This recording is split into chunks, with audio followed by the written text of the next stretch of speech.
Hey everyone, welcome back to Wheel Wonderland. Today we're unboxing a true American, muscle legend, the 71 Mustang Funny. Car from Hot Wheels. Check out that blister pack art. Bright red paint, bold white stripes, and look at that aggressive front end. This is number 175 out of 250 in the 2024 mainline and part of the 4 out of 5 Mustang series. Let's crack it open and take a closer look. Here it is, the 71 Mustang Funny Car. Beautiful metallic red finish, gold 5-spoke wheels, and that cool text on the side. Something funny?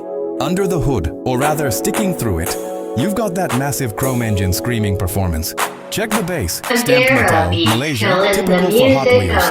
Details underneath are minimal, but that's normal for drag racing castings. I love how Hot Wheels nailed the stance on this funny car. It's low, wide, and just looks fast standing still. Definitely a cool piece for any Mustang or drag racing collection. Let me know in the comments, are you collecting the Mustang series this year? And don't forget, subscribe for more Hot Wheels unboxings every day here on Wheel Wonderland. See you in the next video.